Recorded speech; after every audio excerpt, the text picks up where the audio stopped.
तरकीब का सबक नंबर 10 जुमला फेलिया के कवाइद। अब तक जो है हम लोग इस सिलसिले में तकरीबन जो है 52 वीडियो जो है वो बना चुके हैं। इंशाअल्लाह तबारक व तआला ये होगा हमारा पार्ट नंबर 53 और अब तक जो है हम लोग तकरीबन जो है वो 8 कवाइद पढ़ चुके हैं।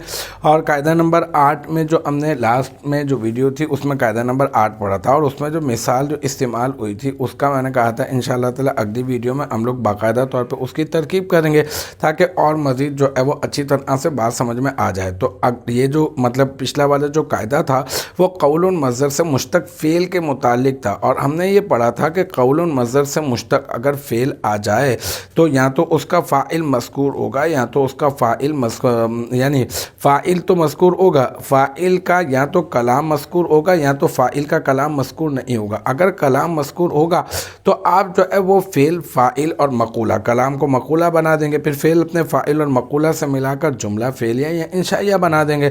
और अगर कलाम मज़कूर नहीं होगा तो बस फिर फ़ेल को फ़ाइल से मिलाकर ही आप जुमला फ़ेलिया ख़बरिया बना देंगे। अब मैंने आपको एक मैं मिसाल दे देता हूँ जिसमें फ़ाइल का कलाम भी मज़कूर है, वही वाली मिसाल है, बल्कि उसकी तरकीब मैं जो है वो कर देता हूँ। और वो हमने ये पढ़ा था क़ाल रसूलुल्लाह सल्लल्लाहु अलैहि वसल्लम इन्नहा तादिलु सुलुसल क़ुरआन। ठीक है, और मैंने ये कहा था कि ये सूरह इखलास के मुतालिक आप अलैहिस्सलातु वस्सलाम का ये फरमान आली शान है।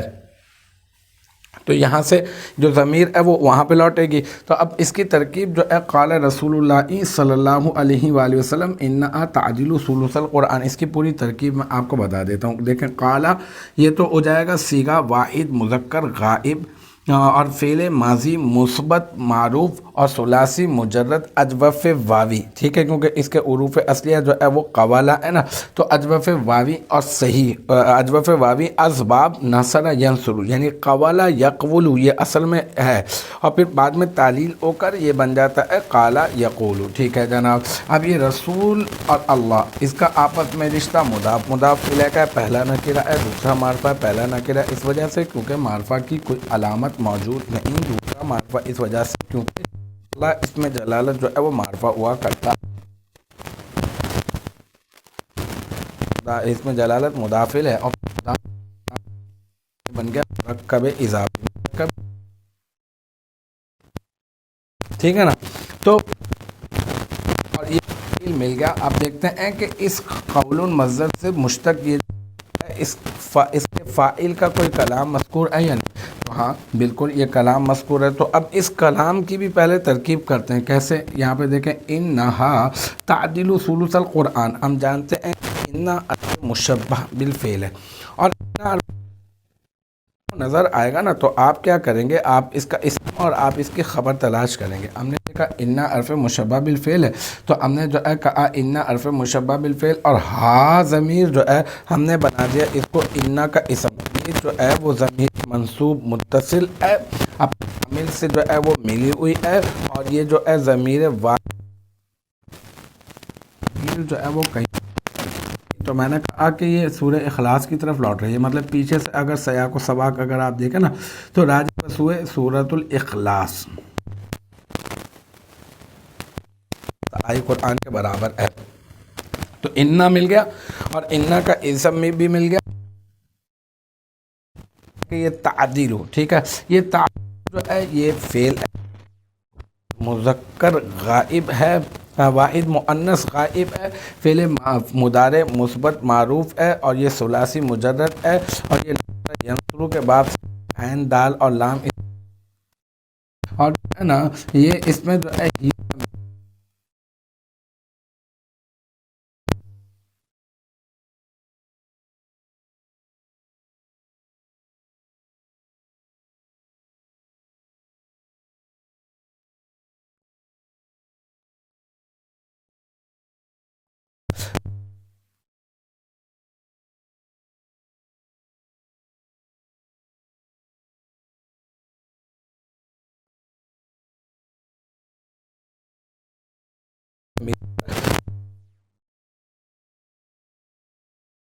کی خبر، پہلے انا کی خبر پہ انا اپنے اسم اور اپنی خبر سے مل کر بن جائے گا جملہ اب یہ جملہ اسمیہ خبریہ ہو کر اب کیا بن جائے گا؟ اب بن جائے گا قال فعل کا مقولہ، اور پھر فعل اور مقولہ سے مل کر اب بن جائے گا جملہ فعلیہ انشائیہ، کیونکہ آپ علیہ الصلوۃ والسلام کا قول ہے اور جو ہے اس میں جھوٹ کا احتمال جو ہے وہ نہیں ہے، تو لہٰذا ہم اس کو کہیں گے کہ یہ جملہ انشائیہ بن جائے گا۔ صلی اللہ علیہ وسلم یہ جملہ فعلیہ خبریہ ہی ہے، ٹھیک ہے نا، لیکن جھوٹ کا احتمال نہیں ہے تو ہم یہ کہہ دیں گے کہ یہ جملہ فعلیہ انشائیہ ہے، ٹھیک ہے۔ شارٹ کے لیے یہ مضاف، یہ رسول مضاف، اللہ مضاف الیہ، پھر مضاف اپنے مضاف الیہ سے مل کر فاعل، انا حرف مشبہ بالفعل ہے اور ہا جو ہے وہ انا کا اسم ہے، تعدیل پھر فعل ہے، پھر یہ ثلثہ مضاف، القرآنی مضاف الیہ، مضاف اپنے مضاف الیہ سے مل کر مرکب اضافی ہو کر اس فعل کا مفعول بہ، پھر فعل اپنے مفعول بہ سے مل کر اور فاعل سے مل کر یہ کیا بن گیا؟ جملہ، اور پھر یہ جملہ بننے کے بعد یہ بن گیا انا کی خبر، اور پھر انا اپنے اسم اور اپنی خبر سے مل کر جو ہے پھر جملہ بن گیا، اور پھر جملہ بننے کے بعد یہ بن گیا مقولہ، پھر یہ فعل اپنے فاعل اور پھر اس مقولہ سے مل کر فعل فاعل اور مقولہ، یہ بن گیا جملہ فعلیہ انشائیہ۔ تو الحمدللہ یہ ہمارا پارٹ نمبر 53 بھی اپنے اختتام کو پہنچا۔ مجھے امید ہے کہ یہاں تک کی جو بات ہے آپ کی سمجھ